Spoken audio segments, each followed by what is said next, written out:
Just a couple of other things that I just wanted to mention. We've got another expert briefing on the 16th of April on devolution threats and opportunities for council-owned companies. That's going to be presented by Ben Bradley, Councillor Keith House, and Katrina Riddell. You can book on the website. Your place is free for members to attend. And also to mention that we're going to be present at the UK Reef on the 20th to 22nd of May. We're going to be holding two workshops there, one on investment and one around housing companies driving delivery. That will both be at 10 o'clock in the morning till 11 o'clock, and we're being hosted by Shepherd and Wedderburn. There's going to be more information sent out on the website, and you also receive invites to that.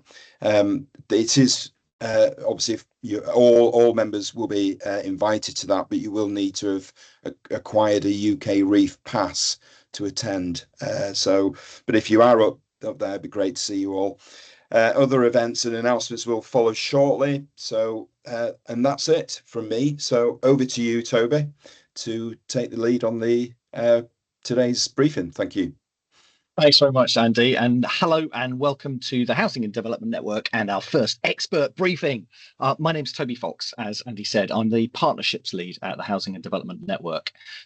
So in designing this programme, a programme of expert briefings for you, for our members, it was clear that navigating compliance around building safety tops the list of concerns for many of you. So we are really delighted for this first session that our guest speakers today were able to join us to share their experience and insights into the Building Safety Act and its regulator, to provide a high-level view of the forces shaping the legislation and the key aspects of that legislation that impact delivery, especially of new homes. We're going to look at the practical implementation challenges for you as well, and your operational responsibilities as council-owned development companies. Taking us through all of that, it's a real pleasure to introduce Roger Arnold from Martin Arnold and Stephen Workman from Atkins Realis. They're going to take it in turns over the next hour to take us through this brief, and we're going to stop every 10 minutes or so to take questions from you in the audience. So please feel free to fire those in through the chat as we go. We've got a hell of a lot of material to cover. There's a really generous slide deck that the guys have put together, and that's going to be available to you. So don't worry if we're skipping through things and you need further clarity. All of that's going to be available to you at the end. In the meantime, I'm going to hand over to Stephen to set the scene. Okay, thanks, Toby. Morning, everyone. Let's get the slides working. There we go. So in terms of a timeline, obviously, we had the Grenfell tragedy June 2017.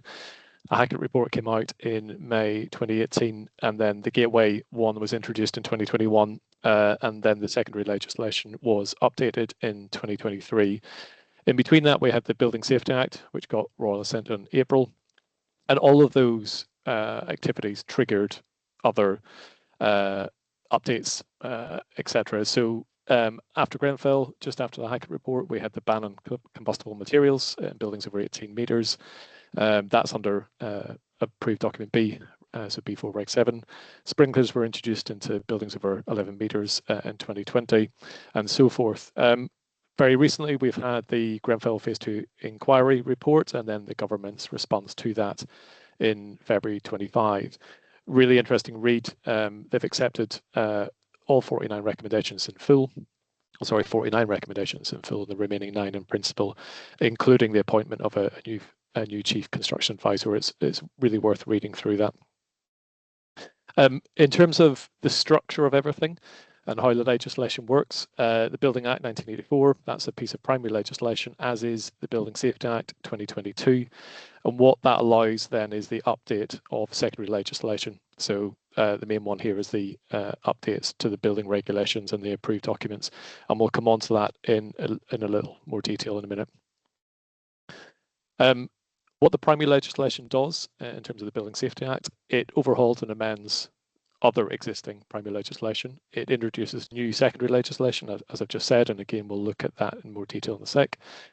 But it enables the building safety regulator to be formed under the HSE. It allows for resident engagement committees, powers of remediation and redress, both retrospectively and prospectively. Those timescales have been updated, which I'm sure you're all aware of. A new homes ombudsman and new home warranties, enforcement powers, and then other items that are appropriate or applicable to HRBs. Sorry. In terms of the secondary legislation, there is at least 17 pieces that have been updated. The one I've highlighted in green on the top right-hand side, that's the one that affects all buildings. So that's the update to the building regulations, October 2023. And that's the one that then introduces the new duty holders that you're all aware of. So a little bit more detail, like I say, that the building regulation updates, they affect all projects, so resi, non-resi. As long as there are more than one contractor, then these apply. The changes include for new duties for clients, designers, contractors, principal designer, principal contractor. I've got a slide later that differentiates between CDM and Building Safety Act on the principal designer. Greater requirements to demonstrate competency. Again, we'll look at that in more detail later when we come on to some of the challenges. And then new duties to ensure supervision and monitoring for those in projects, but still in training. And that's realizing that not everyone has the competency on day one. So therefore, they need to be monitored as they become upskilled and trained. So if you're building anything from a residential home, new leisure centre, to a new HRB, then these changes to the secondary legislation apply. So the relevant requirements, you'll probably have heard a lot whenever we look at the definitions later on.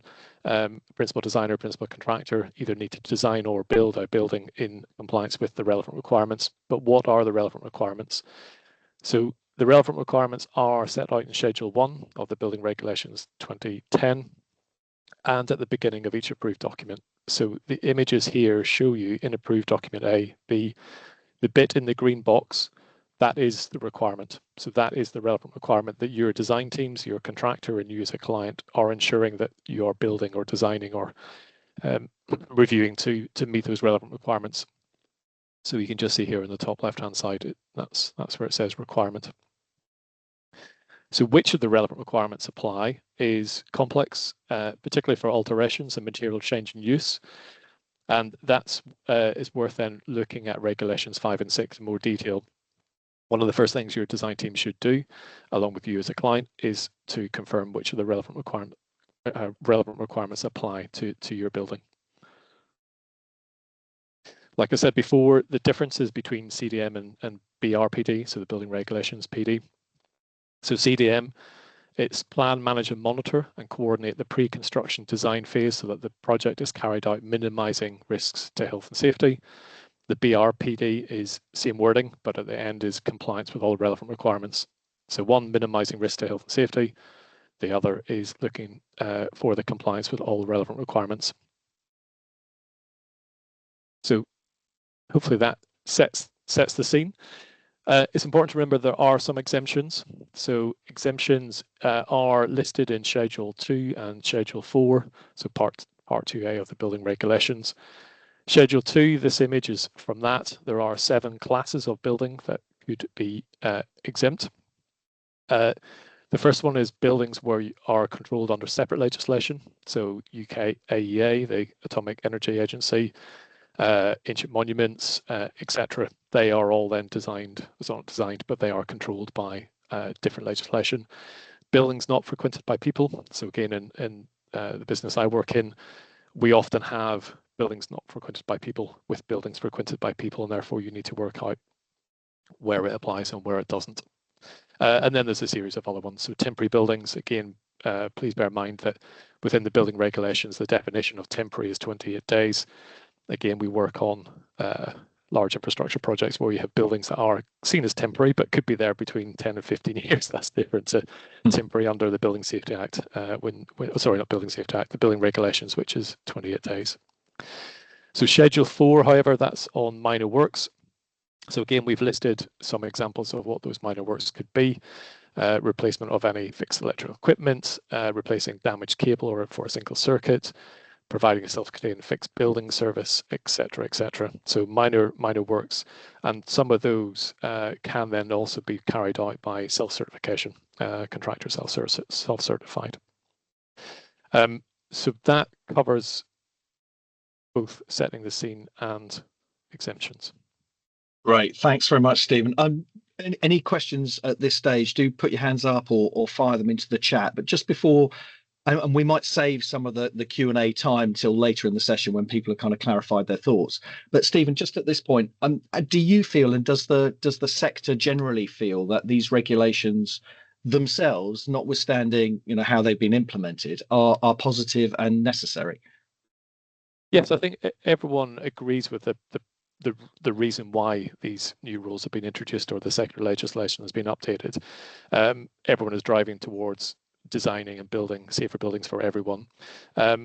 What the government's response to the phase 2 inquiry that I mentioned before, I think there's still a realization or acceptance that they aren't as clear as they could be. So you will see in one of the recommendations, they're currently looking at updating Part B. They're also looking at updating the definition to high-risk buildings because it is very, very complex. There is a level of interpretation to those approved documents, and I think some of these amendments will hopefully clarify or make it simpler or easier to prove that you have complied with the relevant requirement. And what's the time frame for those amendments? So for Part B, I think they're going to come out in summer with an outline, I guess, but it probably won't be until 2026 when they actually update. And that's part of the problem. We'll come on to the challenges, but what regulations are you designing to? Because they keep changing. So. Well, that's probably a good moment to move on to Roger and the delays that this is all causing to the system. Roger, take us through that. Problem. I'm sure you've heard many a horror story over the last 18 months about Gateway 2 applications, and believe you me, they're all true. So it's a difficult market out there at the moment, and I am struggling to move the slide deck on. Best laid plans. Yeah, do you want me to do it? If you wouldn't mind, Stephen, thanks. Yeah, so obviously, as part of the regulations, as Stephen has alluded to, the Building Safety Regulator was formed, and this is where one of our biggest hurdles are at the moment, in that the regulator, as incepted, isn't able to meet the coverage of its requirements at the moment. So it is, and its duties are outlined there in terms of it will act as, let's say, let's call it the building control for HRBs. But it acts on obviously existing buildings, new construction, but its other function is looking at existing buildings and the building safety case review as well. So it's got a whole heap of information landed on it at the moment, and not only can it not cope because it hasn't got enough skills and it's under-resourced, but there are people there that still are getting used to its own regulations as well. So it's really just blocking the systems. The chat of 40, 50 weeks in Gateway 2 is absolutely true. And the biggest problem that we've got on new construction for HRBs is there's no interaction with the building safety regulators. So you're not necessarily getting the feedback of correct or any information before, say, for example, refusal comes, so which then invokes starting the process again. Now, the refusal will outline what measures you need to take, but it would be helpful to, as the regulations and the BSR evolves, that's actually thought of in terms of perhaps some implementation of stage milestones within the Gateway 2 application where you get to discuss the application. So that's, I think, something that will be pushed for as we move forward. I know that some of the house builders, Bellways, Barclays, are looking to meet regularly with the BSR just to notify them of schemes that are coming down the line, so what they're expecting, schemes they have on with them at the moment, so they get a bit more interaction and a bit more dialogue so that they can move it forward. So obviously thousands of buildings have gone in for the building safety case review, so they need to be dealt with as well, and they probably have stocked them in prioritisation, so that has to be dealt with as well. But another block to the system is us and our sector in understanding, obviously, the new regulations, what the impacts are for the sector, for consultants, but predominantly clients, and understanding what their duties are back in terms of HRBs and non-HRBs, because obviously the act affects everything. So that's what we'll try and cover and unpick in this. But last bit on this slide is obviously the upfront cost in delaying starts, and that is, I'll come on and talk about costs in a moment, but it's a real barrier to entry at the moment in developers are not wanting to, in a market where sales are still not as good as they should be, they're not wanting to speculate more money up front to get to Gateway 2 before they've even started on site. There's a whole heap of issues around that, extra finance costs, understanding that the finance costs will affect viability. So it's a real barrier to entry in terms of getting our housing starts at the moment. So I am going to try and move the slide on myself. There you go. Look, I think I've got it. Right. So what's the impact? So the impact of the Act is everyone who has a stake in any project, client, designers, contractors, have duties to have the arrangements and systems in place to plan, manage and monitor design work and building work to ensure compliance with building regulations. So just a note, as Stephen said, there are amendments to the building regulations, but the building regs haven't changed. It's the processes that have formed them that have changed. So the agency state you must construct your scheme, manage your scheme, and meet and evidence the functional requirements of the building regs. So how has that, what is the difference between HRBs, high-rise buildings, and non-HRBs? So looking at the BSA, so the gateways, obviously, they don't apply for non-HRBs, but I think it's prudent to have an understanding of what the gateways are and how the process is impacting the construction form of what we're doing. Accountable people for HRBs not required, but again, the importance of understanding what an accountable person does. I think again, and I'll come on to why I think it's important in a moment. Resident engagement, again, not required for new non-HRB schemes, but I asked you in terms of your own residents and the client group that we have, it's probably a good idea. So for me, some of the processes that have been formed for HRBs really should be drilling down into non-HRB stuff, which in terms of the golden thread, again, is it required for non-HRBs? No, it's not. But I think it is actually a good process to start looking at what the implementations are.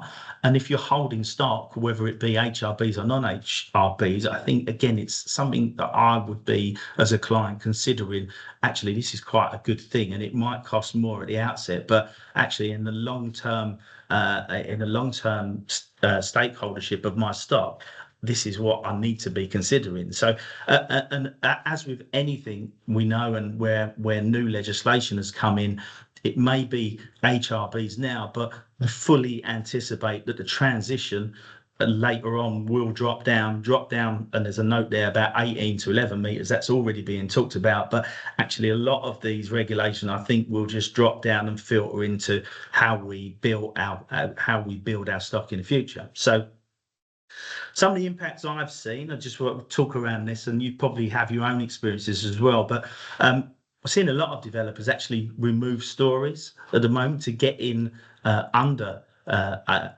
any HRBs in terms of the development, so that it makes the life easier. And why wouldn't you, when you've got the unknown, unrisked or uncertainty in terms of timescale as to developing? If you're changing your application for building control process from what could be a 12-week and fairly predictable outcome to potentially 40, 50 weeks, why wouldn't you change it? Now, there's building and construction is obviously time equals money. Well, time equals money plus the loss of, say, X number of flats or apartments in terms of the viability. That's all being taken into account and consideration. But also that means as well a loss of housing numbers. So there's a fine balance between moving stuff forward and actually the delivery as well. So what it has taken away as well is a developer's ability to maximize viability during construction. So what you used to find with a number of developers is they would twin track planning applications. So they would get a planning application for the development. They would start on site. They would potentially start building out their concrete frame on the basis that they were going to maximize the development potential during construction and reapply planning. So look to put more stories on, look to really sweat the site. Well, that's gone because there's just the ability to do that and then have to re-seek a gateway 2 application. It's just gone. So that ability for a developer is completely gone. You may say that's a good thing, and potentially I think it's a good thing as well because it takes away the ambiguity of the from the process as well. What we are seeing as well is contractors' appetite to actually be involved in HRB schemes. They'd all prefer to do non-HRB schemes because, again, the predictability of what they're doing is pretty set as to what the market has always known. The actual being involved in an HRB in terms of the uncertainty in time, uncertainty of whether the client or developer will actually want to use you for the stage 2 and construction, it's something that they're really losing appetite for, and I can see a genuine premium attached with building HRBs at the moment. Now, on the other side, in terms of concrete frame, we used to have the conversation as QSs and surveyors with our clients about once you build a concrete frame, the economies of scale means you're better to build an 8-story concrete frame building than a 5 or 4-story concrete frame building. Well, again, that consideration is muted by the fact you go to 6 stories, you're in an HRB category, and then you've got all the other costs associated and all the unknown and uncertain costs associated with HRB. So the concrete frame discussion has changed from cost and economies of scale to something else. And obviously I mentioned the 18 dropped to 11 metres, which we anticipate will happen in the next few years. I've just done a brief slide on the cost of the process. Now, the cost of the process hasn't changed. So I mentioned a premium for HRBs, and we may see that in the next 12 months, but the cost of the process hasn't changed. What the cost is the acceleration of funds and equity up front to actually get to a position where you are starting works on site.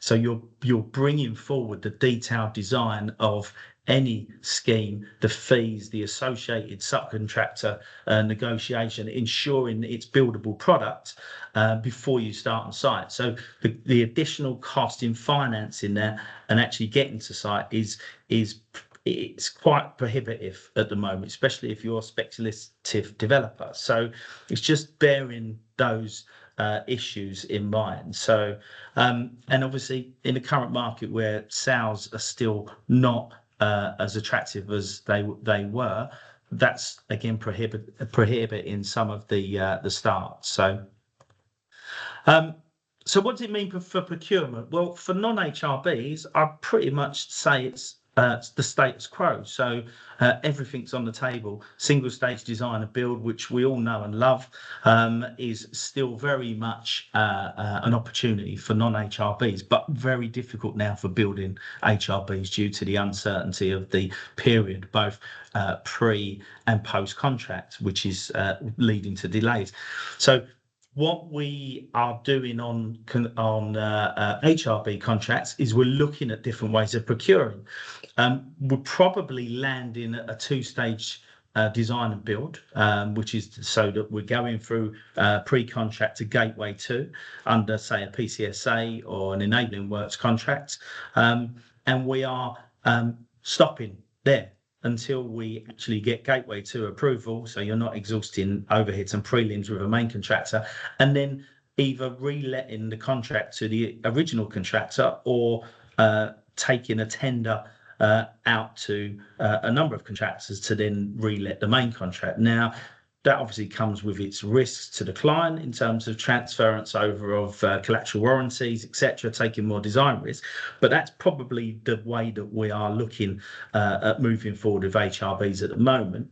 And the other part which needs to be considered now as well is obviously contracts at this point, because when you reach gateway 3 and the practical completion, due again to the uncertainty in terms of when you'll get actual building control approval, we're looking at implementation of what we're calling soft and hard contractual terms for practical completion. So I think that that's a real consideration. If you are doing HRBs, you need to consider that now. So as I said, practical completion, HRBs, there's no gateway 3, but it is on for non-HRBs, but it is for HRBs, which is obviously where the delay will come in and where the contracts have to be considered now. So perfect, Roger. Thank you very much indeed. I've got loads of questions already. I'm sure you have in the audience. Do put them in the chat or raise your hands, and we're in a couple of minutes we'll come to you.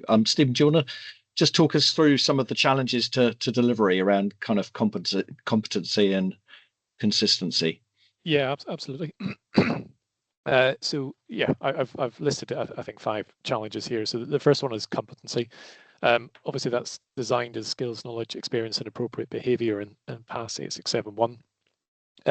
All persons who work on construction projects are expected to ensure that they have the right SCEB, skills, knowledge, experience, and behaviour, to undertake the role which they are appointed. Now, as client, it is your responsibility to make sure that anyone that you are appointing, that you are able to satisfy yourselves that you have appointed a team who are appropriately experienced, so have the skills, knowledge, experience to undertake the role that you're appointing them for. In terms of who competency applies to, well, it's everyone. So from clients, design teams, contractors, subcontractors, installers, anyone doing managing maintenance or operations. So the whole idea is that the entire industry are improving their competence. We'll come on to building control in a moment, but they have been assessed. They have now various classes, so they are having their competency reviewed as well. The image on the right-hand side is an internal competency assessment that we ask all our staff to do, so that we have evidence that anyone who is going to be a BRPD on either non-HRBs or HRBs, we have an assessment that makes sure that we can prove that they are competent, and that would be in addition to a business competency statement, because ordinarily you as a client will appoint a company, not an individual, and then we will appoint an individual to carry out that role on our behalf. The bit at the bottom, you'll see a HRB Principal Designer Level 1. In effect, what we have done is to categorize projects into project values, which deals with complexity, and the lower the value, or sorry, the lower the number, the lower the value of the project gives us a threshold to make sure that we are putting the relevant person on the relevant project. So, for example, it's kind of 0 to $500,000 would be 1, and then an HRB, which would be 50 million to 150 million might be level 5, and that's how we differentiate. But we are seeing that competency is an issue throughout the entire industry. Next challenge, I think, is around consistency. So whenever you as a client have appointed a BRPD and a design team, how do you ensure that you get a consistent output from both the BRPD across a portfolio of jobs? So you work across England, and you may have projects in various local authorities with different building control bodies, with different architects, different structural engineers, MEP, and how do you get consistency to make sure that across your portfolio you're satisfied that the design is in compliance with the relevant requirements? What we have done with other local authorities is to give them what we've produced internally, which the bottom is obviously a RACI matrix, which I'm sure you'll all be familiar with, but it's to identify which of the disciplines are looking after which relevant requirement. So you have someone that's in control of that, and then you've got people feeding in.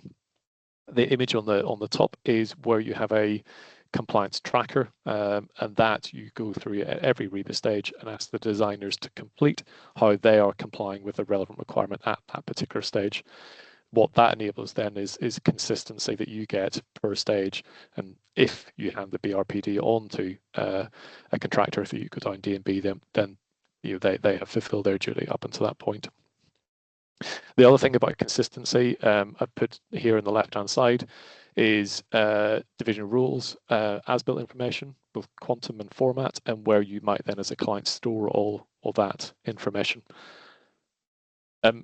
I've mentioned before changing regulatory landscape. So in terms of the response to the Grenfell inquiry, the government's response, they've introduced the idea of a singular regulator for construction industry. As I said before, they're reviewing the definition of high-risk buildings, and that's to be set out in summer 25. The fire safety related function will move from the Home Office to MHCLG, so that creates a single Secretary of State. They're going to appoint a Chief Construction Advisor. As I said, they're going to review and revise approved document B, so published in summer 25, and then a full list of recommendations to be published in 2026. And they're going to organise a panel to consider whether all building control functions should be performed by a national authority. So those are changes that we have in addition to the changes I've outlined before. So in terms of ban to combustible materials, sprinklers in buildings over 18 metres, sorry, over 11 metres. But also last March, we had another update to Part B, and November 2024, we had an update to BS 9991. So we're having lots of regulatory change. The image on the right-hand side is from a first-tier tribunal that happened in October 24, where the definition of a high-risk building obviously is 18 metres or 7 stories, whichever is reached first, but it excludes rooftop gardens. And this first-tier tribunal ruled against that and actually said that rooftop gardens should be included within the definition of a high-risk building. And therefore, that building went from being a non-HRB to an HRB. And going back to what Roger said before in terms of that how close do you go to that 18 metres, I completely agree that I can see in a couple of years us having a very definite band in our townscapes where you have buildings that are well below 18 metres or well above 18 metres, and we won't see the 17, 18, 19 for much longer. Next challenge, building control, BSR timescales. Roger's mentioned this briefly. On the right-hand side is the various classifications of the building control bodies. So as I said before, they were assessed July 2024, I think it was extended to. For non-HRBs, most of your approved inspectors registered inspector, registered building control approvers should be class 2. Anything HRB is class 3 and above. So when you are looking for appointing a building control approved inspector, you should make sure that they have the right classification for the project that you're working on. Just to give you some facts and figures in terms of what Roger was talking about earlier, we were at a roundtable with the BSR a couple of weeks ago. They have confirmed currently 30% of Gateway 2 applications are rejected at validation stage. They've reduced the validation stage from 20 days to 5 days, which is great. But they are also reviewing how they engage their MDTs, because what they're finding is the majority of time, or the extension of time, is actually because they can't get an MDT onto the project as quickly as they would like. Current feedback, Gateway 2, in terms of programs, should be somewhere around 22 weeks, but Roger's absolutely correct. We're aware of clients that are waiting 40 plus and even 50 weeks. And there is a real concern around timescales to gain Gateway 3 permission, because again, we know it's not going to be the statutory period of 12 weeks, it's going to be longer, which is a concern for some different, some types of residential, like student residential providers. Fifth challenge, I think, is familiarization with the process. These are lessons from Gateway 2, but as Roger said, I think it's really worth just looking at any application that you put in. Split them into 3 topics. So information preparation. So making sure that the team are clear in the chosen solutions and how they then comply. Labeling of files, simple, but make sure that everything aligns and that you're referring to the right documents and the right revisions, because again, those are easy reasons to have rejections, both in non-HRB application and HRB. To make sure you have a tailored response, so it can't be generic. Complete submission, so you're not putting work in progress or drafts in, and submit final versions. In terms of technical information submissions, obviously the BSR is looking for a multidisciplinary design. They are looking for complete design, not single disciplines. Make sure that you understand the procedural regulations, provide all certification, so evidence of testing for the materials that you're using. And again, that's worth considering for non-HRBs. And then compliance with regulations. Be clear in how you demonstrate that you are complying with those relevant requirements. Stage submissions, again, as Roger said, the BSR, I think, is now realizing that perhaps a conditional approval is something they should start to consider, or a staged approval. But again, what's minor in terms of something that needs to be addressed in a short period of time, I think differs between people. Do you want to break there, Toby? Yeah, thanks, Stephen. I'm just telescoping out for a bit. I'm a layman in this world. I've never built a house, unlike everyone in our audience. But it does strike me that this system was sort of designed for the 20th century rather than the 21st century. How much of the delays of 50 weeks or more are down to the fact that all of this is being done on paper forms and in handwriting and requires a sort of physical to and fro? And what kind of potential is there for AI to speed up this process, particularly with the background of the government calling for AI to increase efficiency in government generally? So it's a very good question. I think whenever you make your application, obviously you upload everything to a portal, and that's where all information sits or stored. My understanding of what the BSR then does is obviously download everything. They appoint a multidisciplinary design team to review. They decide which documents need to go to which disciplines. So it's not that the fire engineer will see the full suite of documents. And so a lot of the comments that are coming back are, well, you haven't submitted this, when people are saying that they have. So you're right, there really is a human factor that is causing those delays. And going back to what Roger was saying before, I think having an engagement, almost like a PPA, so a planning performance agreement with the BSR that would enable engagement whenever you first submit, and then perhaps whenever the multidisciplinary team have done their first review, you might then sit down and review, well, actually, that's not right because those documents are sit over there. And then perhaps at the very end, before either it's rejected or approved, giving the client and the team or the applicant, we need to be very clear, it's the applicant that needs to review along with the team. So AI could help all that. You just being able to search fire strategy and knowing where it is, I think would be hugely beneficial. But there is quite a few of those delays are caused by those sorts of things. What it's also worth reviewing, sorry, just really quickly, is what we speaking to the BSR, they don't actually review, or they don't hold any independent reviews of the feedback that the MTTs are giving the teams. So there could really be the possibility that if you submitted the same building twice, made two different applications, and they give you two different multidisciplinary teams, you could get two different responses back. So again, one of the challenges to the BSR is how do you regulate that? How do you keep that consistent? Thanks, Stephen. And do either of you, Roger or Stephen, see any real sort of snakes in the hay bale in terms of that changing regulatory landscape as well? Is there something there that could come out and bite us? For example, I keep hearing that there's going to be a single national regulator for all built environment regulations. Roger, I'll let you take that. Yeah, no, I would say no. Actually, I'd say a national regulator is a good thing, Toby. But I would still say that the national regulator will have to be regional. So whatever way it comes in, it will still come in the same way. So a national regulator can only be good in terms of getting a bit more consistency.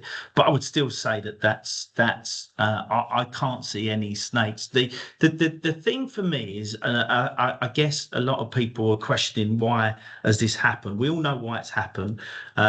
It's caused a number of delays, and I've really oscillated between the delay and was it a good time to implement, knowing that construction of homes is very limited as it is at the moment.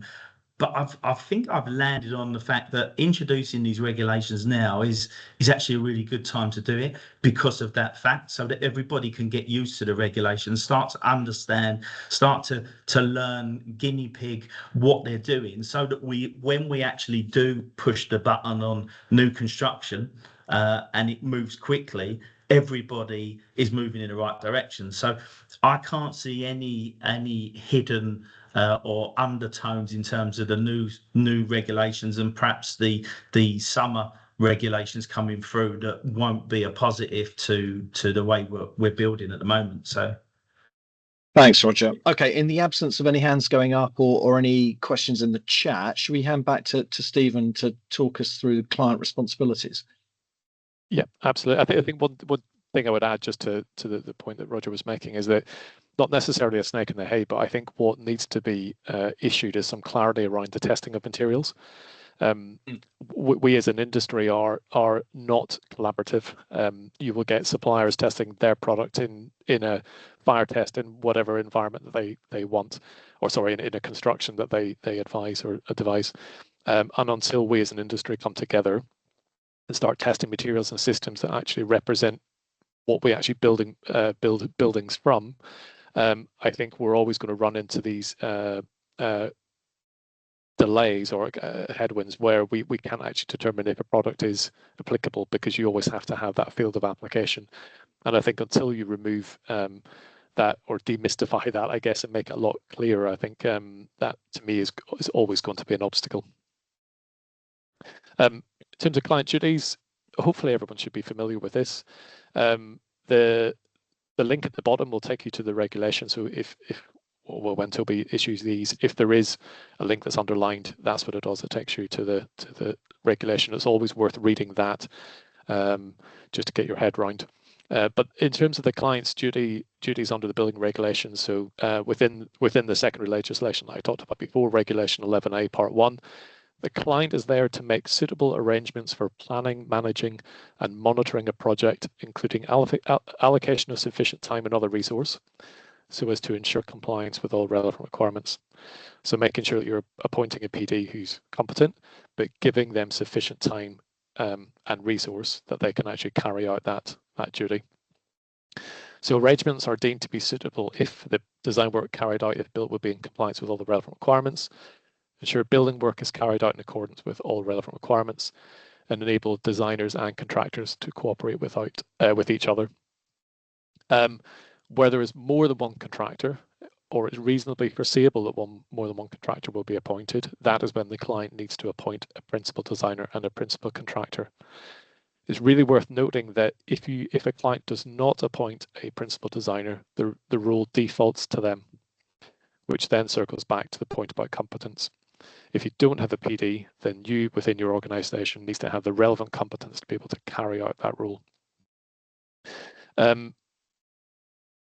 The last thing I've got under client duties here for non-HRBs is really the process that's changed around getting final certification. So beforehand, the client would be chasing building control for a completion certificate. Now that's been changed. So building control will come to the client, and the client then needs to go to the PD and the PC to ask them to confirm that they have carried out their duties. The client then needs to sign a declaration that therefore they have carried out their duty. Then that goes back to building control, and then they then issue that completion certificate. So that process has changed, but it's worth knowing as a client that that's what you will have to go through, and therefore allowing the time for that process to occur. So I'll hand back to Roger. Thank you, Stephen. Yes, so just a brief section on how to assess competency. As Stephen mentioned, the duties that land firmly with the client will be bestowed upon the client if they don't appoint.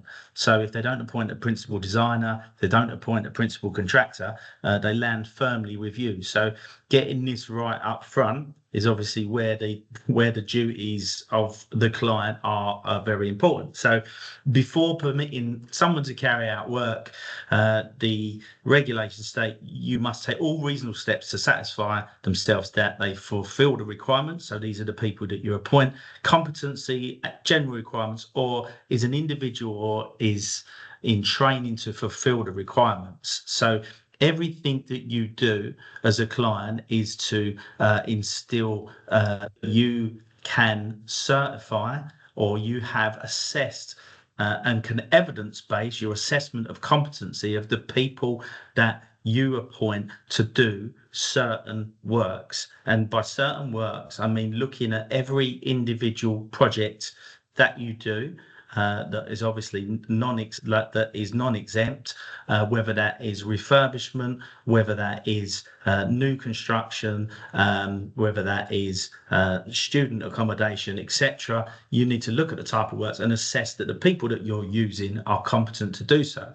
How do you do this? Well, you've done it for years. It's just that we probably need to take more credence and more evidence-based and more written factual understandings to make sure that you can present this back to the BSR to confirm that you've done this diligently. So and for me, it always starts with a scope of service, which sometimes clients have been in the bases where a scope of service is sent probably from the last job, and we would probably look at it or not even look at it and send it on. Well, for me, it starts with the scope of service. Now, you've got to get the scope of service right for each of those appointments to make sure that you're actually asking for and getting what you want, so that you can set out an evidence base with your scope of service. I've asked the right questions up front. Now, how do we assess it? Same as we've always done it, but again, it's really making sure that you can present this in written form at a time when it's required to comply with your duties. So asking for submissions.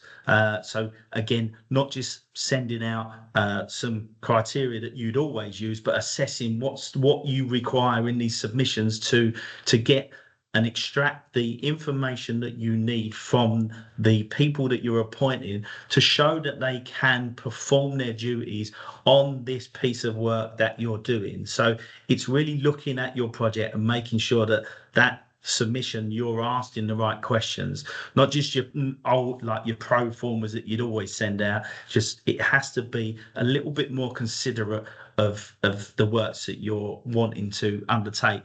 Obviously, interviews has been a process in the past, extracting that information, scoring it, etc. The track record and evidence base of the individuals or the companies that you're using to prove that they have undertaken the works in that field, and for them to evidence base it so that you've got on file when asked why you've made these appointments. And obviously a big part of that is not only the training and qualifications beforehand, but the ongoing training and qualification commitments that they seek year upon year. I've just put in one of our qualifications here as a Building Safer Future champion, who's one of the first consultants in the country to adopt this. Well, this is now a yearly process where our whole organisation goes through a process where we know from top to bottom what's expected of us, and it's quite a deep dive into our organisation. And it's actually something that Dame Judith Hackett is pushing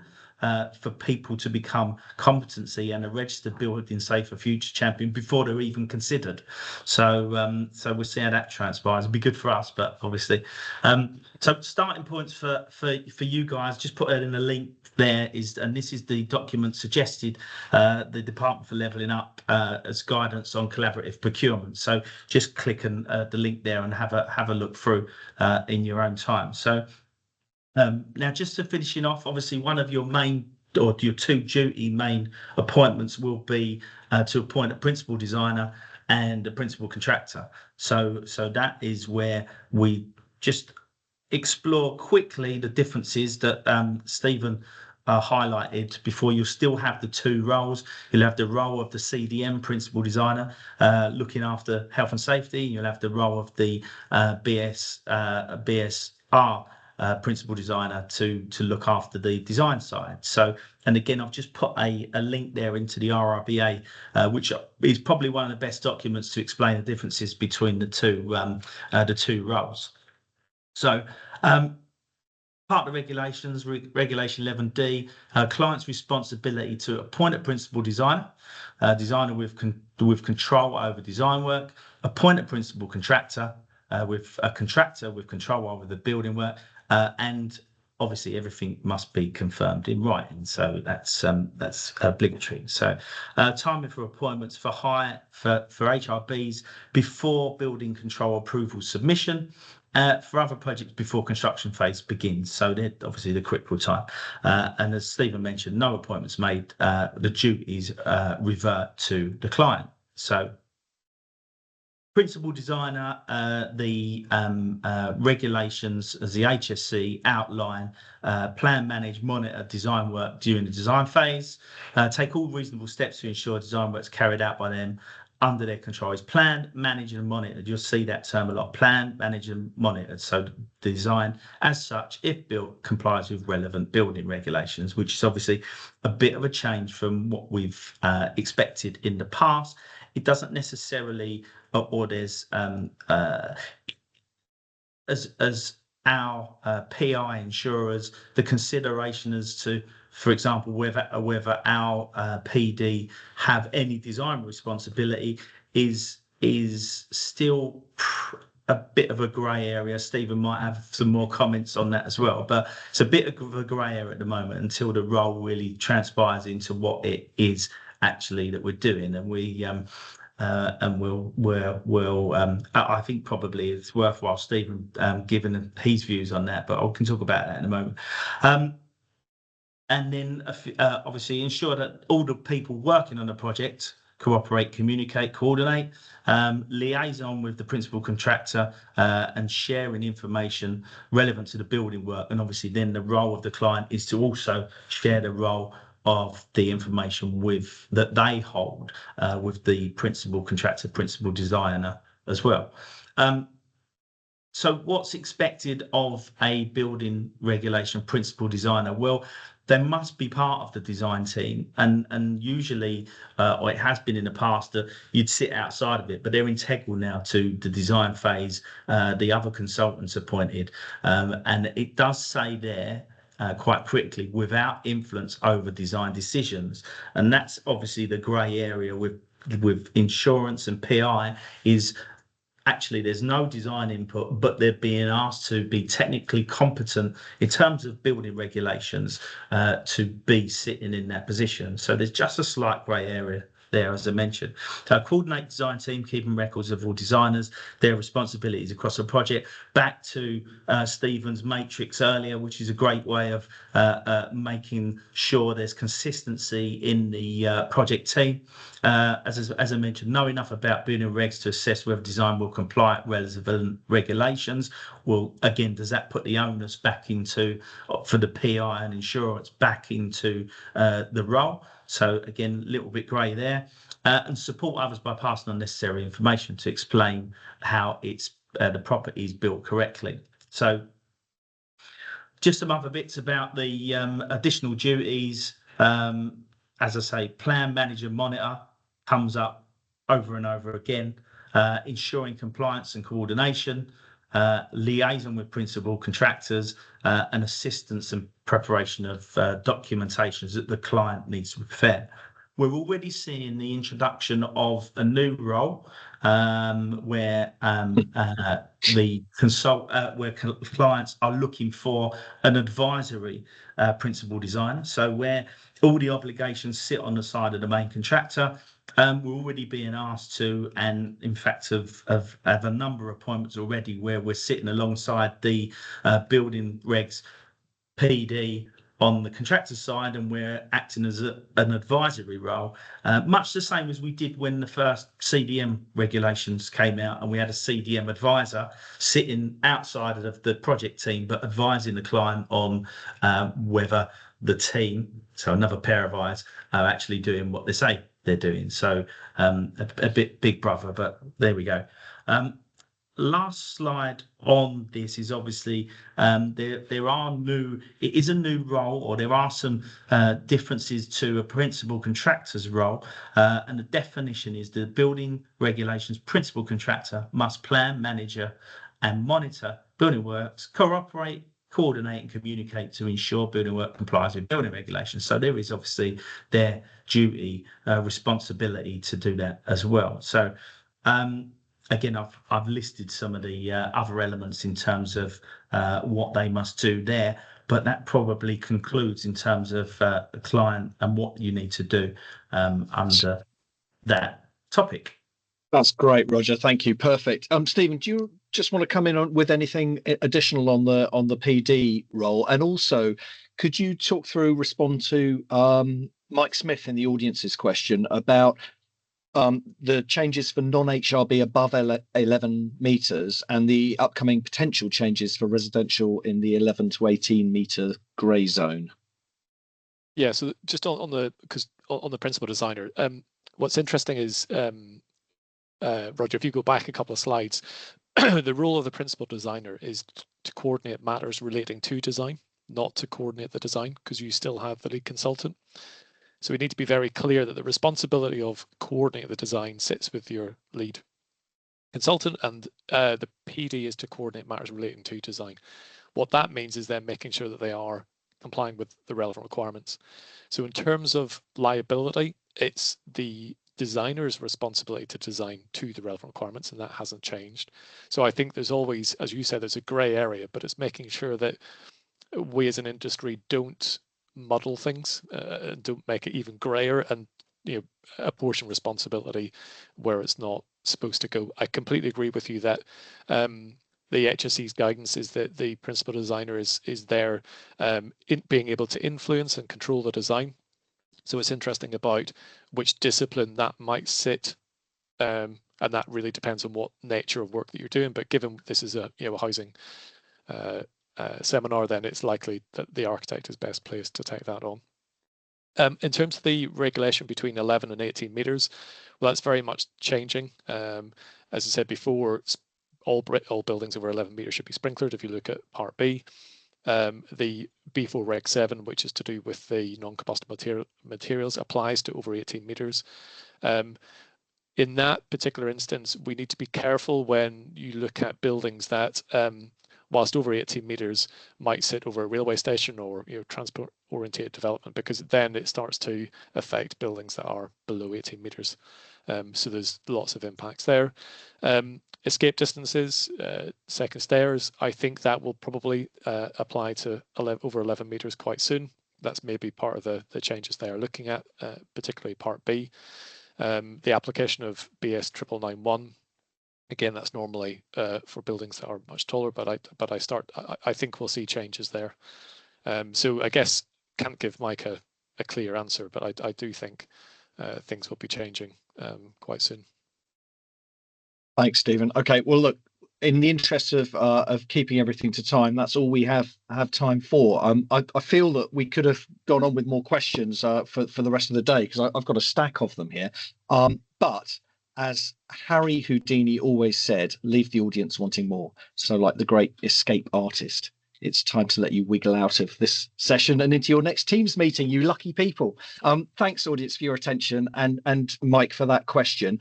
Please join me in thanking our speakers, Roger Arnold from Martin Arnold and Stephen Workman of Atkins Realis. Thank you very much indeed. And thank you also to our sponsors, Cast and Capital and County and So Resi, who are making this programme of expert briefings possible. So we're going to look forward to seeing you all on the next session on April the 16th on the threats and opportunities from devolution. Book yourself in at the H&DN.co.uk. Until then, thank you and goodbye. Thanks all.